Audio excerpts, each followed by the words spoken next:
तो पिछले बार हम लोगों ने ये देखा था कि किस तरीके से हमारे पास एक सीक्वेंस जहां पर हमारे पास सारे के सारे जो कॉन्जिक्यूटिव नंबर्स हैं उनका जो डिफरेंस है अगर इक्वल हो जाए या फिर सेम हो जाए तो हम लोग उसको क्या कहते हैं, अर्थमेटिक प्रोग्रेशन कहते हैं। आज हम लोग क्या करने वाले हैं, इसी स्टेप को और थोड़ा सा आगे लेके जाने वाले हैं, इस टॉपिक को और थोड़ा सा प्रोग्रेस करने वाले हैं एंड समहाउ हम लोग क्या करते हैं, एक nth पॉइंट तक हम लोग यहाँ पर आने वाले हैं।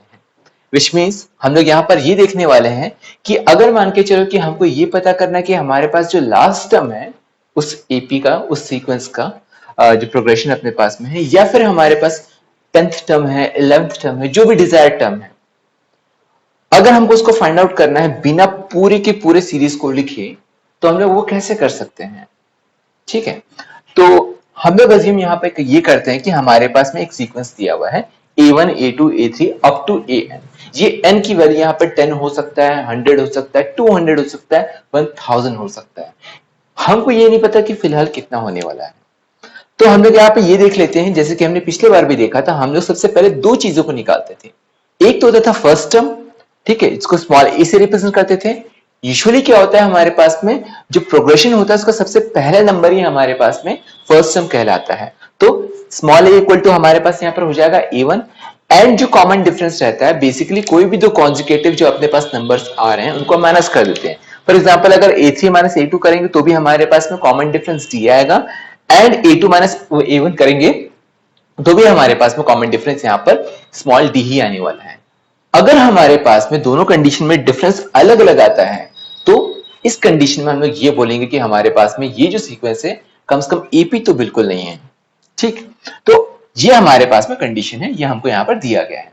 अब अगर हम लोग को ये पता करना है कि हमारे पास में ए एन की वैल्यू क्या होने वाली है तो हम लोग थोड़ा सा पीछे जाते हैं एंड फिर से देखते हैं कि हम लोग यहाँ पे जो सीक्वेंस जो होते थे, जो नंबर होते थे, हम लोग उसको किस तरीके से देखते थे। हमारे पास में जो पहला नंबर होता था उसको हम लोग बोलते थे A1। A1 इक्वल टू हो गया अपने पास में स्मॉल ए। तो स्मॉल ए क्या हो गया अपने पास में, एक बेस वैल्यू हो गई जहां से हमारे पास एक सीक्वेंस शुरू होता था या फिर एक प्रोग्रेशन हमारे पास शुरू होता था। उसमें क्या करते थे, कुछ नंबर को हम लोग फिक्स वैल्यू को ऐड कर देते थे। तो हमारे पास में a प्लस डी हो गया। अब ये जो एडिशन होता था पहले नंबर पर नहीं होता था बल्कि सेकंड नंबर पर होता था।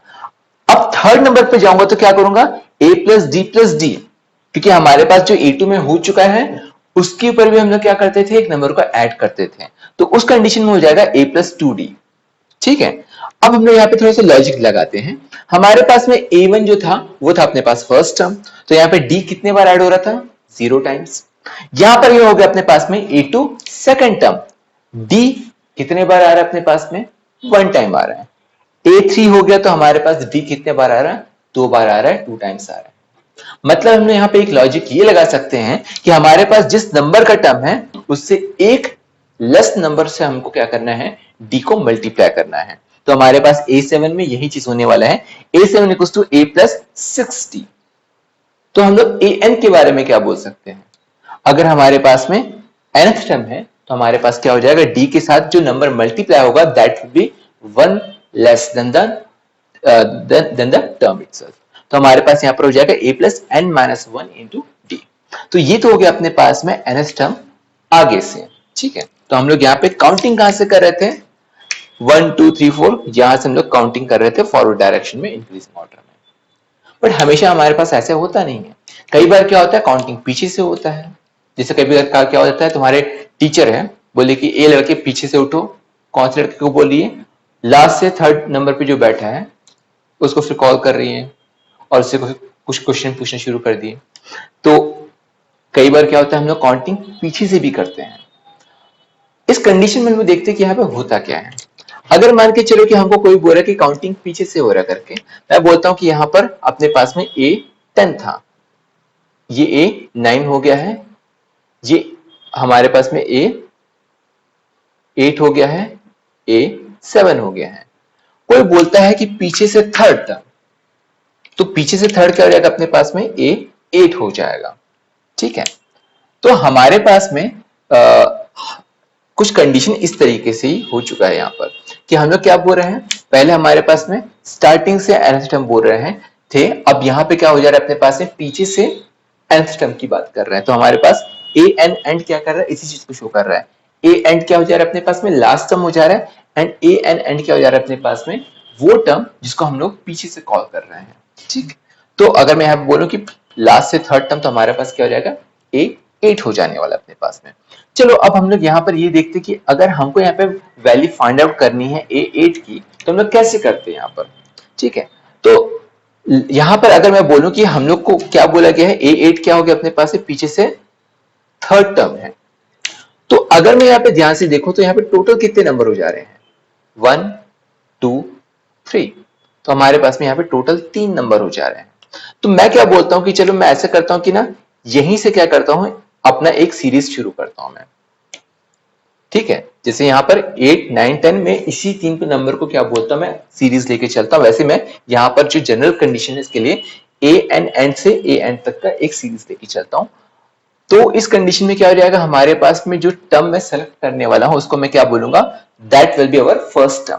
ठीक है, तो जहां से सीक्वेंस शुरू होता है वो हो जाएगा first term, and A N and हमारे पास फर्स्ट टर्म हो जा रहा है। टोटल नंबर ऑफ टर्म्स हमारे पास कितने हैं यहाँ पर, अगर मैं बोल रहा हूं कि थर्ड है तो हमारे पास टोटल कितने टर्म हो गए, 3। तो अगर मैं बोलता हूं nth, तो हमारे पास यहां पर भी इनके बीच में कितने टर्म्स हो जाएंगे, n टर्म्स हो जाएंगे। एंड अगर n टर्म्स है तो हम लोग क्या करते हैं, एक लस लेके चलते हैं अपने पास नंबर, तो यहाँ पर हो जाएगा a n minus 1 into D. ठीक है, बट हम लोग यहाँ पे निकाल क्या रहे थे, हम लोग यहाँ पर लास्ट टर्म हम लोग को फाइंड आउट कर रहे हैं, that means according to this particular situation. So यहाँ पर क्या हो जा रहा है, a एंड को मैं यहाँ पे l लेके चलता हूँ और l equals to a and हो जा रहा है, तो हमारे पास में l यहाँ पर आने वाला है। जो हमारे पास है पहले a n वाला टर्म हुआ करता था उसको मैं l लेके चल रहा हूँ। तो अब मैं यहाँ पे क्या करता हूँ, मेरे को फाइंड आउट तो क्या करना था, यहाँ पर मुझको फाइंड आउट करना था a n एंड मैं क्या करता हूँ, इसको अकेला रखने के लिए क्या करता हूँ, बाकी जो टर्म्स इसको लेफ्ट हैंड साइड में मैं क्या करता हूँ, ट्रांसपोज कर देता हूँ। अब इससे होगा क्या, हमारे पास में बचेगा a n and equals to l minus n minus 1d, ये टर्म। तो यहां पर ये समझ में तो आ गया होगा कि हमारे पास में ये जो फॉर्मूला है अपने पास आया कहां से। एंड अगर हमको याद रखना है तो बहुत ही सिंपल रहता है, अगर हम लोग फॉरवर्ड डायरेक्शन में nth टर्म लेके चल रहे हैं तो हमारे पास में हो जाएगा a plus n minus 1d। But अगर हम बैकवर्ड से अगर nth तक पहुंच रहे हैं तो कुछ नहीं करना है, हमारे पास में फर्स्ट टर्म की जगह हो जाएगा अपने पास में यहाँ पर लास्ट टर्म, प्लस साइन की जगह पर क्या हो जाएगा अपने पास में यहाँ पर माइनस साइन, और हमको यहाँ पर कुछ नहीं करना है, दैट्स इट। तो हमारे पास में हम लोगों ने ये देखा कि फॉरवर्ड डायरेक्शन में एंड बैकवर्ड डायरेक्शन में दोनों डायरेक्शन से अगर हम लोग किसी nth टर्म की वैल्यू को फाइंड आउट करना चाहते हैं तो हमारे पास फॉर्मूला क्या है, एंड हमारे पास वो फॉर्मूला आया कहां से, एंड इसके पीछे का लॉजिक क्या होता है। तो चलो हम लोग बहुत nth टर्म देख लिया आगे से पीछे से, लास्ट में हम लोग क्या करते हैं, हमको यहाँ पे सम देखना है। अगर मैं यहाँ पर सारे टर्म्स को ऐड करना चाहता हूँ, इन द एंड मैं ये पता करना चाहता हूँ कि टोटल एडिशन कितना हुआ अपने पास में, तो उसके लिए हमारे पास फॉर्मूला क्या है। ठीक है, तो शुरुआत हम लोग यहाँ पे क्या करते हैं, एक सीक्वेंस लेके चलते हैं a1 a2 a3 an तक का।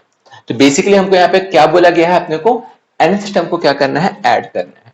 तो अपने पास हो जाएगा sn equals to a1 plus a2 dash dash dash an तक हमारे पास में चले जाएगा। अब यहाँ पे क्या हो जा रहा है कि अगर मेरे पास में 4-5 टर्म ऐड करना है तो कोई दिक्कत नहीं, हमको कोई फॉर्मूले की जरूरत नहीं है। जहां पे नंबर ऑफ टर्म्स हमारे इंक्रीज हो जाते हैं वहां पर दिक्कत होता है। जैसे कि अगर मैं बोलूं कि 50 टर्म्स को हमको ऐड करना है, अब बैठ जाओ और फिर करना शुरू कर दो कैलकुलेशन। ठीक है, या फिर 100 टर्म हो गया या फिर 1000 टर्म हो गया, तो मैन्युअली उसको ऐड करना बहुत ही लेबरिंग काम हो जाता है। तो हम लोग क्या कर सकते हैं, फॉर्मूले कुछ डेवलप कर सकते हैं, बिकॉज हमारे पास में जो गैप है, बिकॉज ये पैटर्न को फॉलो कर रहा है। यूजुअली क्या होता है कि जब हम लोग किसी पैटर्न को फॉलो करते हैं तो वहां पे प्रिडिक्शन लगाना आसान हो जाता है। हम लोग क्या कर सकते हैं, फॉर्मूले की हेल्प से हम लोग डेटा का एनालिसिस कर सकते हैं। तो हम लोग यहाँ पे क्या करने वाले, वैसे कुछ करने वाले हैं। तो हमारे पास में ये बेसिक चीज होने वाला है, सारे टर्म्स को हम लोग यहाँ पे ऐड कर रहे हैं। जैसे कि हम लोगों ने देखा है, यहाँ पर भी देखा था कि a1 a2 a3 सबकी वैल्यू क्या होती है, तो हमने यहाँ पे वहीं पर लिख दिया है a1 equals to a, a2 equals to a plus b, a3 equals to a plus 2d, एक नंबर कम। ठीक है, और an equals to a plus n minus 1d, again एक नंबर हमारे पास यहाँ पे कम रहने वाला है। सारी वैल्यूज को मैं क्या कर देता हूँ, यहाँ पर पुट कर देता हूँ। ठीक है, तो हमारे पास a1 की जगह पर आ गया a, a2 की जगह पर आ गया है a प्लस d, a3 रहता अपने पास में तो a प्लस 2d होता, और हमारे पास में an की जगह पर a plus n minus 1d हो जा रहा है। अब यहाँ पे एक चीज देख सकते हैं कि हर बार हमारे पास a आ रहा है, तो हम लोग क्या कर सकते हैं, a को आपस में ऐड कर देते हैं। अगर मान के चलो हमारे पास सिर्फ 2 टर्म होते हैं तो हम लोग यहाँ पे क्या कर देख सकते थे, a प्लस ए क्या होता अपने पास में 2a हो जाता। अगर हमारे पास में n की वैल्यू 3 होती, मतलब कि a3 तक जाता, तो हमारे पास में a की वैल्यू भी यहाँ पे सामने में क्या आता अपने पास 3 आता, a के सामने जो कोफिशिएंट होता उसका। तो हमारे पास ये Sn है, तो हमारे पास क्या हो जाएगा, ये भी an हो जाएगा। और बाकी जो टर्म्स हैं, जो dd वाले अपने टर्म्स, उसको मैं क्या करता हूँ, अलग से ऐड करता हूँ। पर यहाँ पर भी देखता हूँ कि हमारे पास d सबके पास आ रहा है, तो मैं क्या करता हूँ, d को कॉमन निकाल लेता हूँ। d बाहर निकल गया, बच्चा अपने पास में 1 2 3 4 5 6 7 8 अप टू n-1 हमारे पास में आ जा रहा है। ठीक है, अब यहाँ पे बेसिकली होता है क्या कि अगर मैं इन सारे नंबर को ऐड करता हूं तो होता है अपने पास में n-1 अपॉन 2। अब ये कहां से आया, इसके लिए आपको फिर थोड़ा आगे फर्दर पढ़ना पड़ेगा, but for this class itself और इस टॉपिक के लिए हम लोग क्या करते हैं, इसको फिलहाल याद रख लेते हैं कि हमारे पास क्या होता है, n इंटू n-1 अपॉन 2 होता है। ठीक है, ये सबका एडिशन जो होता है। अब हम लोग यहाँ पे क्या करते हैं, फिर से जैसे डी वाले केस में हम लोगों ने कॉमन निकाला था, यहाँ पर भी हम लोग क्या करते हैं, कॉमन निकालते हैं। तो कॉमन निकालेंगे तो हमारे पास में n/2 दोनों के पास से हम लोग निकाल लेते हैं। तो यहाँ से n/2 निकल जाएगा तो बचेगा n-1 इंटू डी। बट बात यह है कि भाई कि an के पास तो सिर्फ n था, अपॉन 2 था ही नहीं। तो हम लोग क्या करते हैं, हम तो जबरदस्ती इसके नीचे से क्या करेंगे, 2 को तो निकालेंगे और उसकी जगह पे क्या कर देते हैं, 2 से हम लोग यहाँ पे मल्टीप्लीकेशन भी कर देते हैं, ताकि हमारे पास में ये जो इक्वेशन अपने पास है बैलेंस्ड आउट हो जाए। सो फाइनली हमारे पास में क्या रहता है, एक फॉर्मूला आ जाता है किस चीज के लिए, एडिशन ऑफ एन टर्म्स या फिर सम ऑफ फर्स्ट एन टर्म्स के लिए, एपी के लिए। तो हमको बार बार एक एक नंबर को ऐड नहीं करना पड़ेगा, बस हमको ये पता रहना चाहिए कि यहाँ पर एन की वैल्यू क्या है, ए की वैल्यू क्या है एंड डी की वैल्यू। ये सब तीन चीज हमको अगर पता रहे तो हम लोग आसानी से क्या कर सकते हैं, टोटल कितने हमारे पास में यहाँ पर जो सम था हमारे पास में सारे नंबर्स का, वो निकाल सकते हैं। ठीक है, हम लोग थोड़ा सा और एक्सपैंड करके देखते हैं इसको। अगर मान के चलो हमारे पास में यहाँ पे दिया रहता कि क्या 2a अपने पास में दिया, मैं क्या करता हूँ कि एक a एक के लिए रख देता हूँ और एक a उधर भेज देता हूँ। बोलता है भाई n-1 d के पास में कोई भी n नहीं है, तो a नहीं है, तो मैं क्या कर दिया, एक a उधर दे देता हूँ। एंड होता क्या है कि हमारे पास ये जो है a n-d ये होता है अपने पास में en के बराबर। तो आ जाएगा अपने पास में यहाँ पर a प्लस en। तो Sn इक्वल हो जाएगा n upon 2 a plus an, या फिर हम लोग a प्लस एल भी लिख सकते हैं, जैसे कि मैंने यहाँ पे लिखा था। जो लास्ट टर्म रहता है उसको मैं क्या लेके चलता हूँ, l लेके लिख सकता हूँ।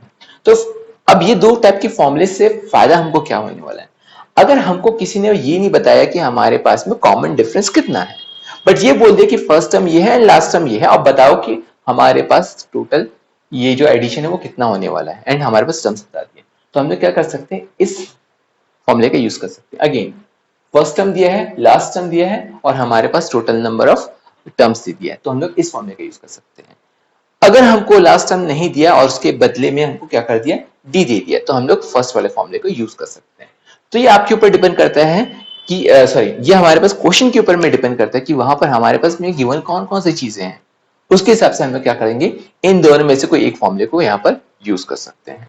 अरिथमेटिक प्रोग्रेशन के क्वेश्चंस में कभी कभी कुछ ऐसे क्वेश्चन भी आते हैं जहां पर हमको डायरेक्टली क्या बोला जाता है कि हमको सम वो प्रोवाइड कर दिया जाएगा, ठीक है, या फिर हमारे पास में ऐसे कुछ फॉर्मुलेस दे दिए जाएंगे, ऐसे कुछ कंडीशंस दे दिए जाएंगे जिससे हम सम किसी भी जगह तक निकाल सकते हैं, बट वहां पर हमको बोलेगा फिर में टर्म्स निकालने के लिए। ठीक है, तो इस कंडीशन में हम लोग यहाँ पर कोई भी टर्म हम लोग कैसे निकालेंगे, हम लोग यहाँ पर देखने वाले हैं।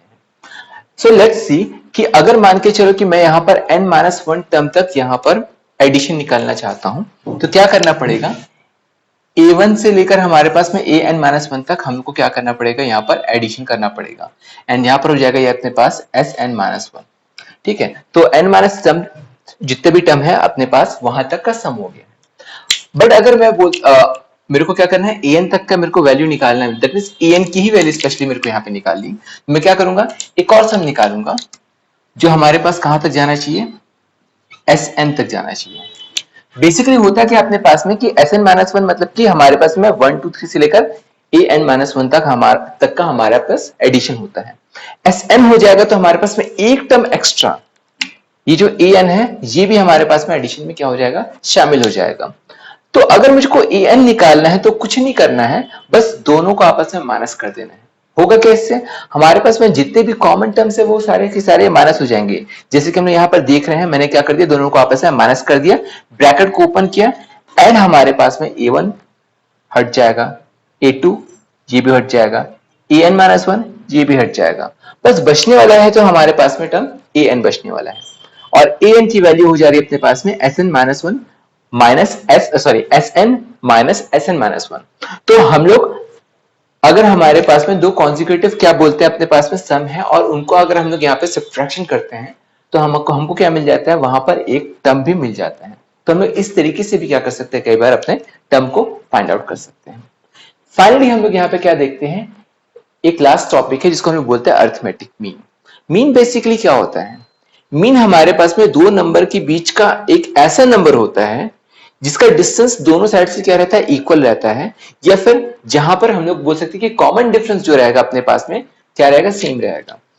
मैं ये बोलने की कोशिश कर रहा हूं कि अगर हमारे पास में यहाँ पे मैं डी निकालूंगा तो ए एम माइनस ए की value and C minus A M, that means दोनों के बीच का जो गैप है हमारे पास क्या रहने वाला है, डी रहने वाला है। तभी ये क्या हो सकता है, अरिथमेटिक प्रोग्रेशन का एक पार्ट हो सकता है। तो बेसिकली अगर हमारे पास में ए और सी दिया रहेगा तो हमको फाइंड आउट करना है कि ए एम क्या है, तो कुछ नहीं करना होता है, बस एक एवरेज निकालना है। Means A M equal to हो जाएगा अपने पास में A plus C upon two, and ये जो वैल्यू हमारे पास देगा ये एग्जैक्टली क्या रहेगा, ए और सी के जस्ट बीच की वैल्यू रहेगी, एंड वहां पर हमारे पास में डी की वैल्यू भी क्या रहने वाली है, दोनों के लिए सेम रहने वाली है।